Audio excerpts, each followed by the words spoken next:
बाबासाहेब आमचा श्वास आहे, आमचा प्राण आहे.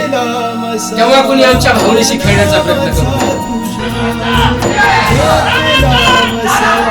बाबासाहेबांचं नाव घेण्याचा हा लढा हा जीवन मरणाचा लढा असल्यामुळं हा तुझा अंतरातही वास कालच्या मुख्याले करांची आतापर्यंत आढळराव अंमलात आणलेला नाही. जय हिंद सर. भीमराव